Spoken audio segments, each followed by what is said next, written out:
You're listening to Oncle Jazz.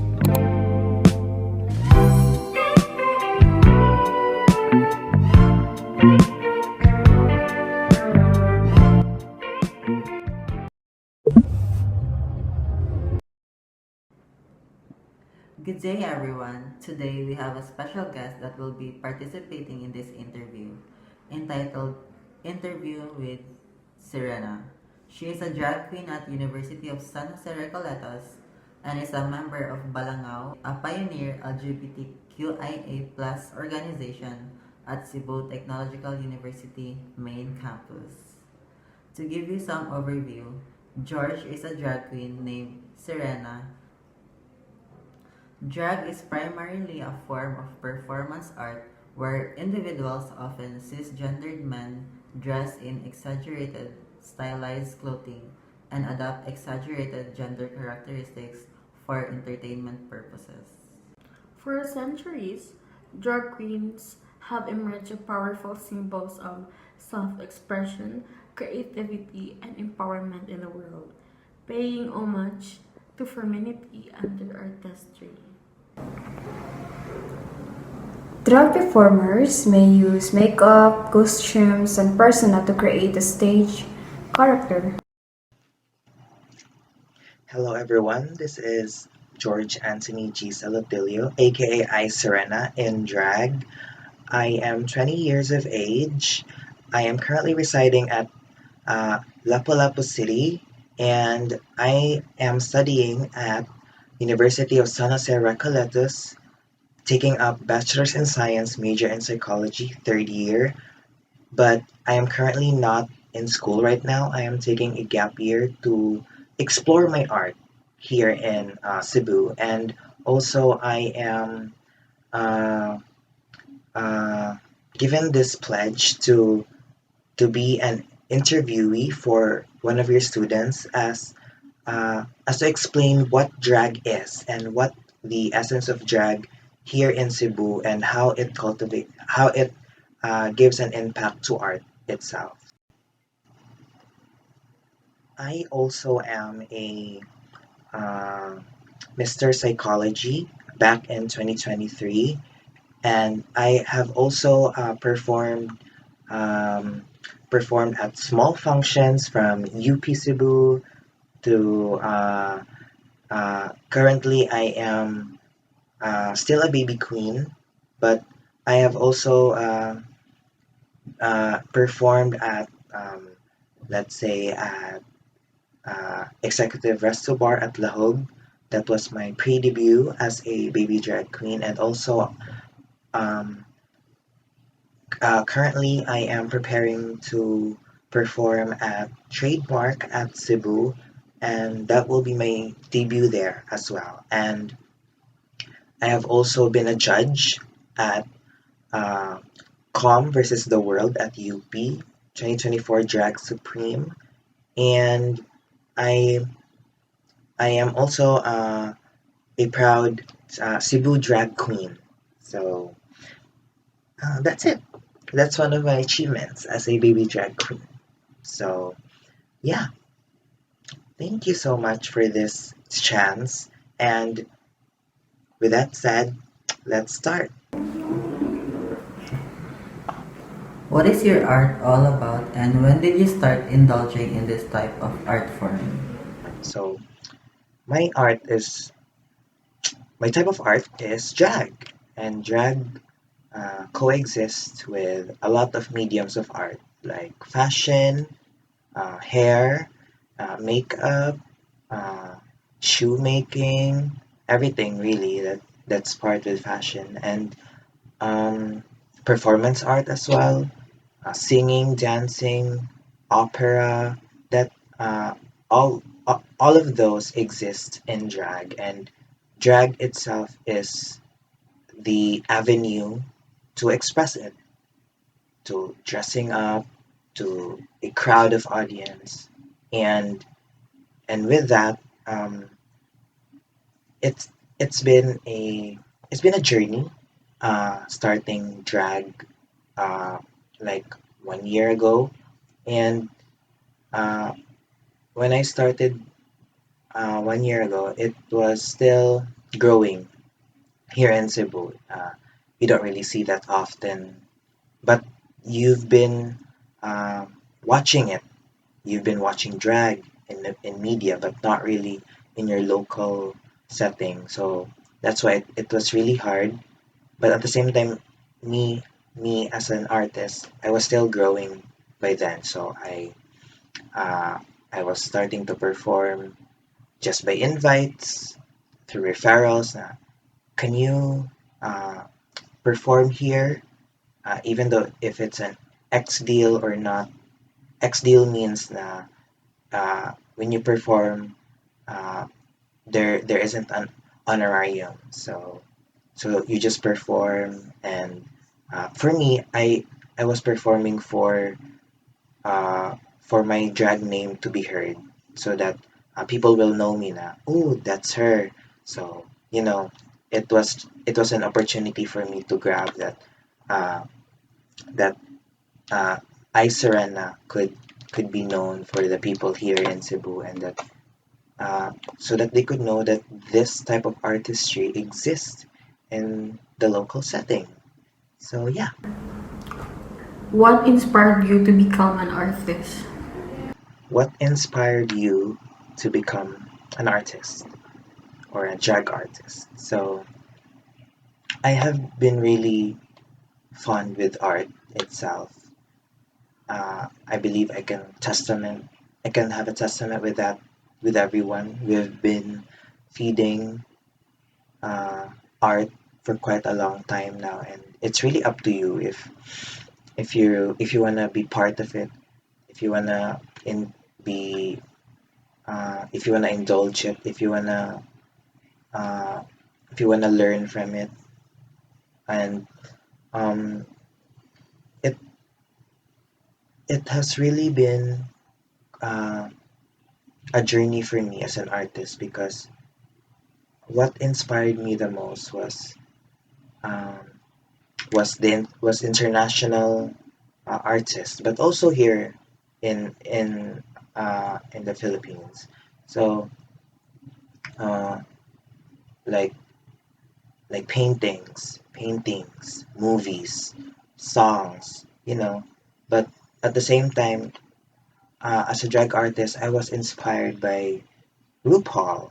RuPaul is an icon, a legend, and is the face of drag. And uh, it is through their uh, competition, which is called RuPaul's Drag Race, and that has been quite a supplement for me to be part of, and to be feeding um, that media of drag is actually part of a really big scale in our world, and to think that people watch it, people engage by it, and people post it, people talk about it on social media, and that has really been my inspiration as an artist. Uh, the fact that it exists, and it doesn't just exist in in the eyes of us queer people, but also for uh, for for the um, hetero people, and yeah, that's it. That's been my inspiration as an artist. How do you typically approach a new piece of project? So first is um, typically a project is already existing. Um, for example, I've seen a reference, or like an inspiration photo or a concept. So I take pieces from different mediums of art and combine it uh, into one concept, and on brand on what I deliver. So with that, I start with compiling it, and then um, uh, accumulating resources, and but at the same time, it's not really like uh, a one shoe fits all. Uh, it may come different to every artist on how we approach a project because sometimes we experience procrastinating or art blocks, and sometimes we don't. Sometimes the idea is there to do it, but at the same time, you can't really physically do it. So it's it's still a juggle for us artists to you know to complete a task straight on, but it that's really part of the that's really part of what being an artist is. You experience those kinds of things, and after you you you manifest not just in the mind but also you manifest your piece or your project in form, so it's already there, and that comes as you know it's a there's a sense of gratification that yes, you did that for a span of like 1 month, and in your head you were just planning it for like doing it for 1 week, and then you know it's still a win. It's still a win for us artists, especially for me, because that's been my um that's been my brand lately, doing projects in a very time crunch schedule. So yeah. What challenges did you face during the creative process? Process. So yeah, as I have said, one of the challenges of an artist is like art blocks, but also one of the main things as a local drag queen uh, troubles us is the lack of um, spaces, the lack of local appreciation for our artistry. But then again, like when we when we curate a piece, uh, it's also like the budget that comes with an artist. Like even for me, I'm still starting, but I can still see that uh, on whatever I bring on the table, it's gonna be good. I I'm gonna make it sure that I'm delivering something that is appealing to the people and not just like something um something that has been thrown like with that like making a piece and then saying it's done. Like every artist should have a creative direction on their process, and at the same time it's like it's really up to you. Like there's not really a rule on what art is and must be done, but also you also have to implement principles as an individual, and um, have that principle be your guiding point on what you bring to the table. So yeah, and there's no really pressure on what you bring to the table. It's it's just a society thing.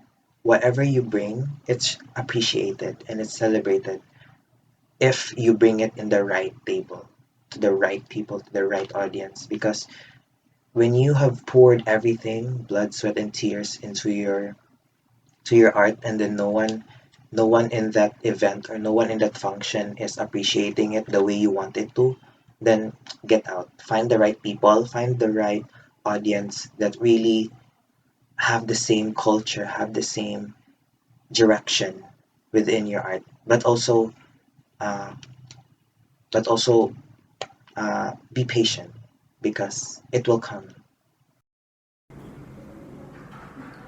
What are the themes you use and how do these mean to you and why are you drawn to them? So the themes I use the themes I use is I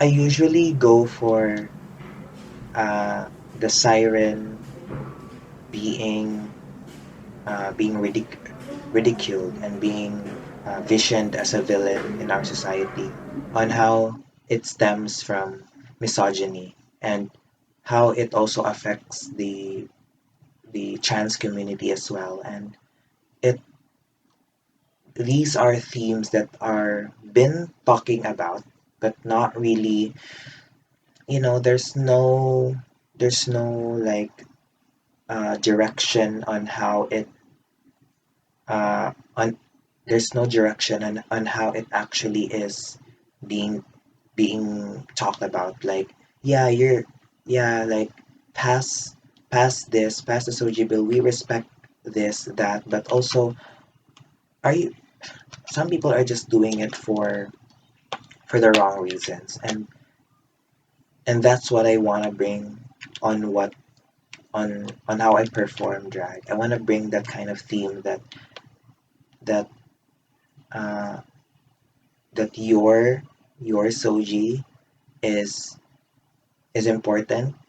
Your sexual orientation, gender identity, and expression is is being talked about by the right people.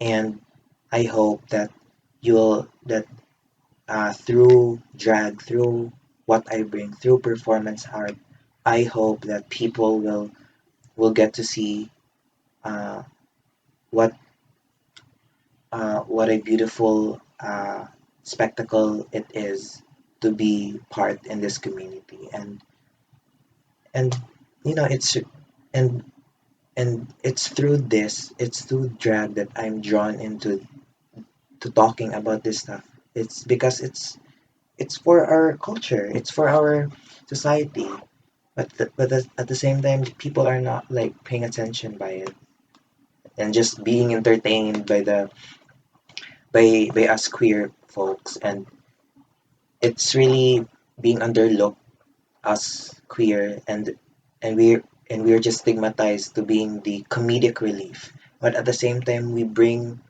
the very essence of mastery. We bring the very essence of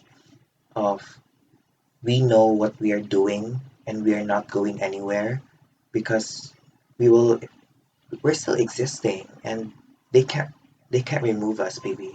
And it is too drag that we discuss these kinds of themes, these kinds of um, uh, political stances, because it's an avenue. This is the time to let people know that this artistry plus this whatever your theme is a coexisting part in our society, and it should be taken as it is. And it is through art that we reflect the times. We reflect what's going on in this society.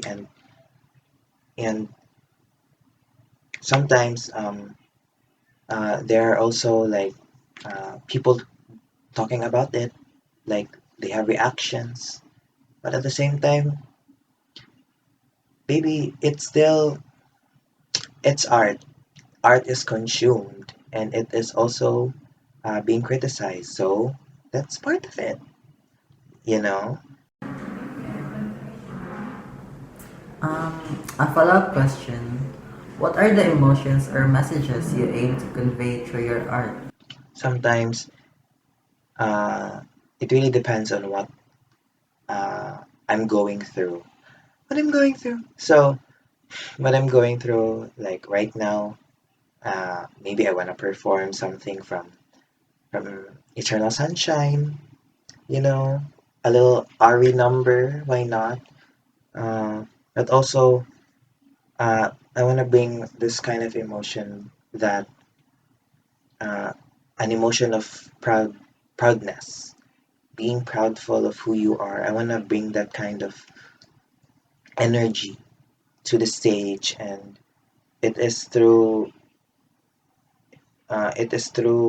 performing with uh, different stunts. Maybe I used to do stunts, and I might still do them, but it really depends on what um, on what you're capable of. It's really up to you. There's no really rule. There's not a rule on what kind of emotion, but it depends. It depends on your song. It depends on what you wear. So, and that's my aim to my art. I wanna have that kind of direction. That when you see me perform, I want people to be excited, to yearn for more. So yeah, that's it. How was your style developed and what factors have influenced the changes? So my style has been developing for like I think a good 1 year now, and before I really didn't have this direction of drag. I I was just like wearing things from what I thrift, from what I already have, or like from what have people given to me secondhand. So and then just making a piece. But uh, as I have grown, as I have developed my art, I wanna lean. I am leaning on that aesthetic of like of siren core, very mesh, very ocean vibes, very tropical, and being that office siren, you know, and these factors also like are influenced through the media on what I consume. I consume media every day, people, as what people do. So we have media as our backup supplement on what we are influenced by. It probably could be from TikTok, TikTok, Twitter, YouTube, whatever platform you have. It's through these factors, and it's through these factors that I have pulled, and it has influenced my drag, and it's also been, and I still wanna uh, grow it. I, I'm I'm still continuing to experiment different kinds of. Uh, Currently, I'm working on a headpiece, and it's been a struggle, but um, that headpiece was inspired from a Instagram post, and I want to do my own twist, but at the same time, giving giving appreciation to the main artists that have inspired me. So yeah. Are there any experimentation or exploration you've undertaken to push the boundaries of your artistic expression? So um, lately, I think this current project is gonna be one of my labor task projects. It requires more with structural, with sculpting a wire. It's wire art, and and adding different kinds of medium. So lately, that has been my current exploration yet, and I and it also is a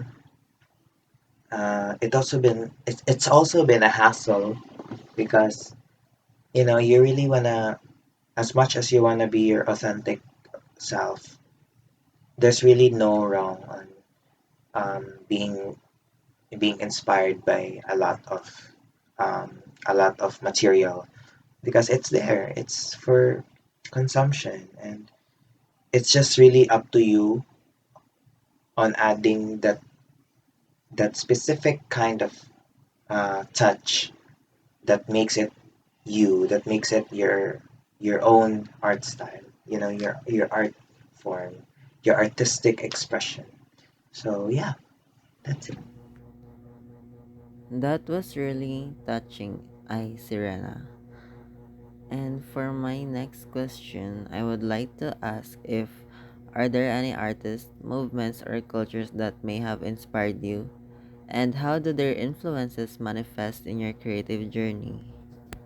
So one of the cultures that inspired me is the ballroom culture from uh, the underground experiences of Black people. Their culture, from what I've been consuming on media, it's really, it really stems from family, from parenthood.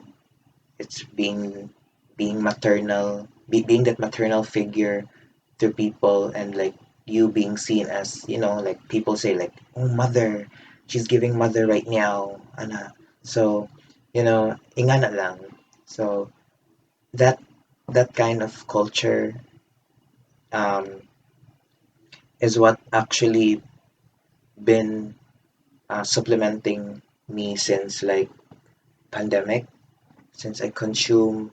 If you're familiar with the series Pose, so yeah, so and other like events like Pride Month, but let's just say like Pride Month should be celebrated every month. You know, it's not just for a specific month, but you are required to be accepting, to be to speak up, and to be an ally. And as part of that community, I am also uh, a a a local artist who needs their art to be seen, and who needs to be appreciated, because art preserves culture, and it is through supporting your local artists and giving them their flowers, giving them recognition and what they do, as much as how we given the previous ones. Why not also give it to the people who are now, who are being part of this growing artistry here in Cebu, di ba? And how do their influences manifest in your creative journey? So, one of the influences from ballroom culture is voguing. Different, there are different aspects in voguing. So there's catwalk. I know there's catwalk. There's hands. There's spins and dips. There's also duck walking. Uh, I've forgotten the. There's also femme. There's also the old way of voguing and walking. Hands and floor work. So uh, these kinds of influences have been in the drag scene, have been implemented by performances by drag queens through through uh, through different stunts, and it's really up to them. It's really up to the artist itself on how you take it up take it up a notch, or how you add your own spin to it. And that's it. Uh, that it manifests as something great for people to be part of, because you know yes, you see it, you see it, but at the same, you see the performance of a queen do it, but do you really get the history? Do you really pay attention by the books on what is the essence of that kind of art? It stems from something that is being ridiculed, being ostracized this in the previous times. So That's really important. Giving homage, paying, um, give your appreciation, and showing, uh, and there's this too, that appreciation and appropriation. So when you're doing something, when you're pulling a reference from not that's not your culture, I hope you invest on learning how it actually began. If you're being, if you're showing appreciation or you're showing appropriation on that specific culture that you're not part of. So yeah, that's it. Just be careful. Are there any challenges that you face as an artist? And how did you overcome creative blocks or setbacks through your art journey? So um, as much as I have mentioned that I have experienced art blocks, creative blocks, there are also like um, the lack of queer spaces, the lack of um, uh, funding for our local artists, and yeah, that's it. The lack of spaces, because as a growing artist, um, I'm still growing my wardrobe, growing my artistry, and the kind of challenges that I face is, not really getting uh, enough bookings, but at the same time, that's like part of the journey of an artist, and I just hope that it gets aired out, and um it gets like funded for it to be for it to become um more of a global scale, more people watching, more people engaging, because it's not doing drag is not for the faint of heart. It's like it's consuming it's consuming your spiritual, emotional, physical, mental capacity, and it's really hard. Actually, drag is hard, but at the same time, you need to be proud on what you do. You need to be proud that hardships exist on on your artistry. Like you can't really do something and expecting it to be easy. There are always gonna be parts that, yeah, like there's a moment you're gonna have your second thoughts about it, but that's part of it. Trust. So yeah. What are the most rewarding aspects of being an artist and the moment that make it all worthwhile? So as a drag queen, it is part of the culture to tip your queens. So during a performance, if if you the way you show your love to your queen is by giving them tips, giving them money. Uh, because sometimes the TF, the talent fee, is not enough. But it's really up to you, because mahal ang wig, mahal ang makeup, mahal maging ani. So, and being in this takes a lot of effort. Samot na if like layo siya, kaya mo show siya sa, and they're gonna have a show on a different, in a different island. So, yeah. Tantatantay. And just me personally, I really get like flattered, or like I get shy and really like um, appreciative of the people who are watching, that are like engaging with me while I perform, especially when I have my close friends, when I have my uh, yeah, my close friends, like just watching the reaction videos on how I perform. Okay, it's really, oh, I'm doing this for y'all, and I hope that it gets, recognized, but by not just like my own people, but also like for everyone, you know, like we're not like drag is itself is we're not here to indoctrinate anyone. We're here to teach people, to teach the society that drag is not a weapon of violence. Drag is not an opportunity for people to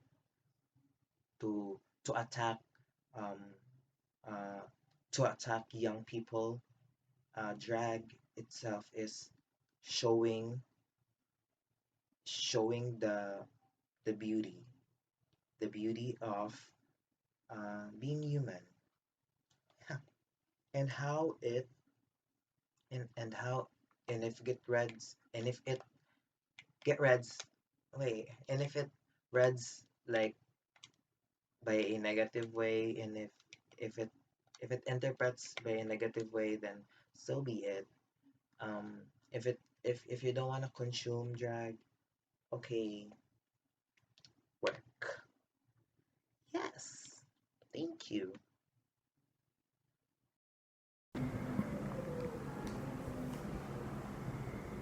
Are there any projects or exhibitions that you have in your pipeline?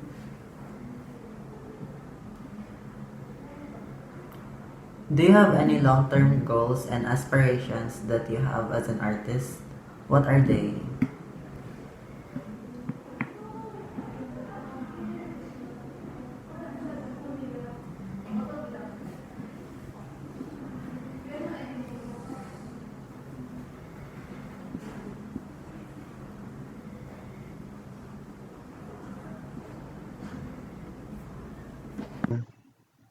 Sometimes when you come to a drag show, there's gonna be a lineup of queens that will perform, and uh, it's really up to the queen on what they perform.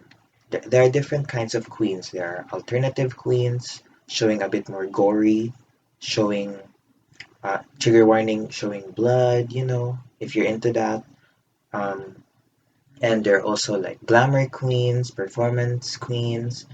Um, there are also like singing, dancing, different kinds of queens.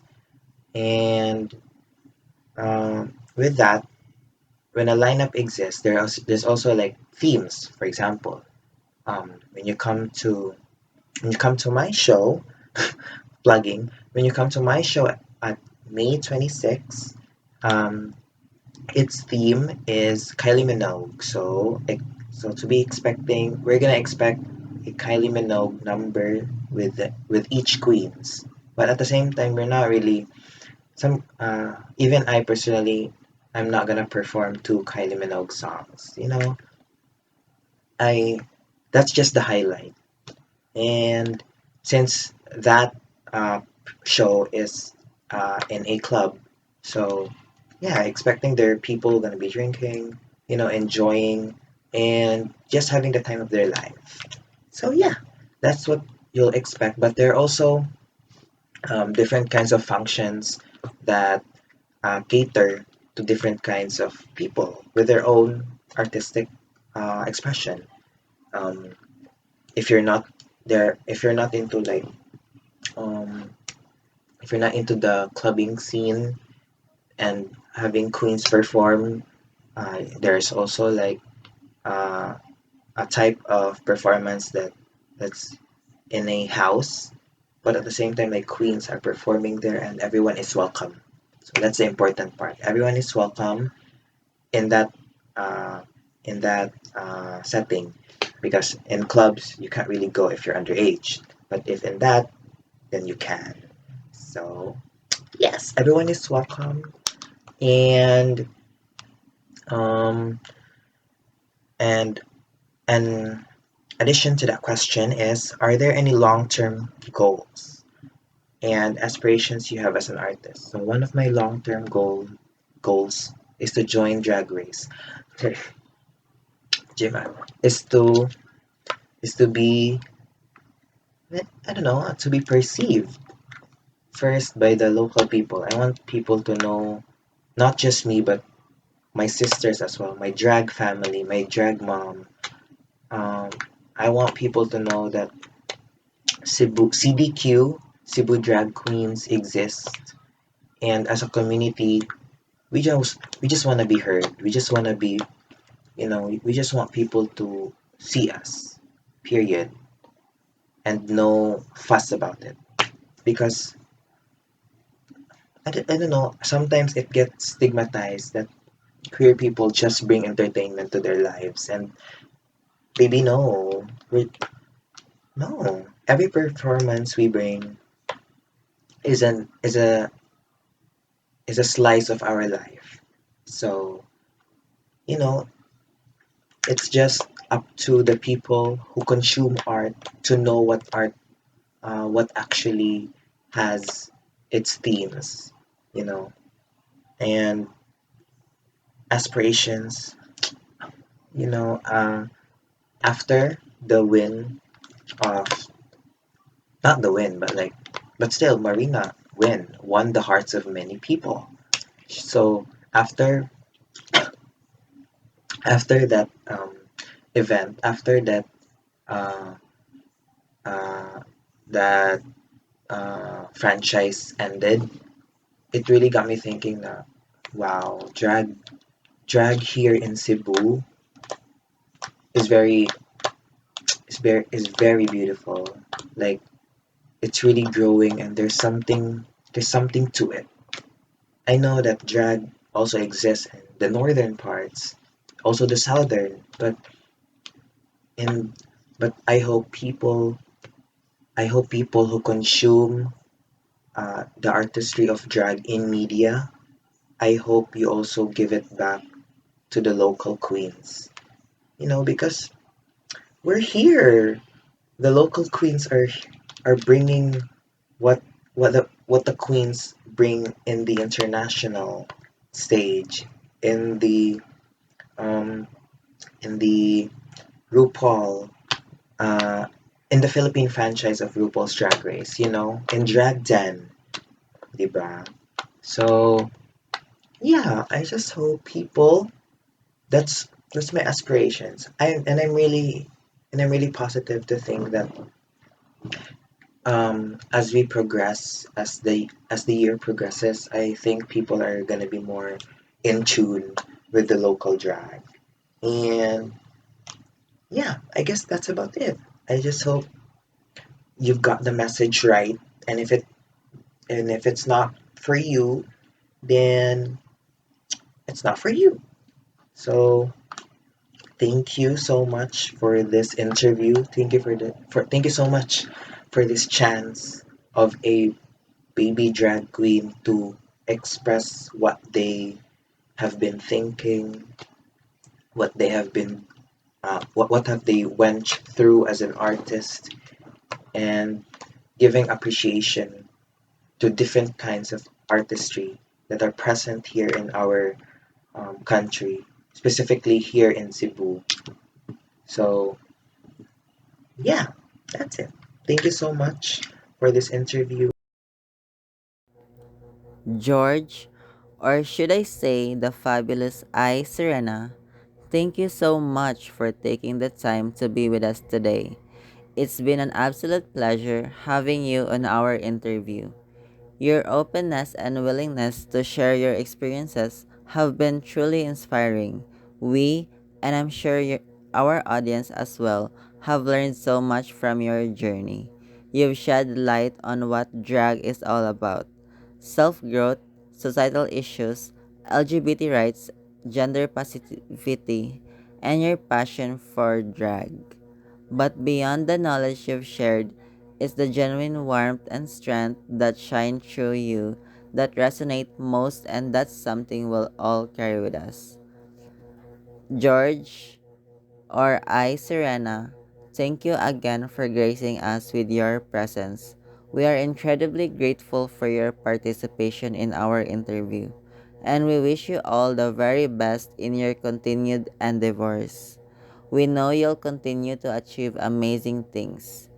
And for those of you guys watching, you can support local drag queens through their shows and follow them on their social media. Don't forget to tip your drag queens at local drag shows. You can follow George or I Serena on her socials. Links will be dropped on the captions above. Thank you for watching and have a nice day. Thank you so much for this interview, and I hope you have a splendid and a serena day. Period.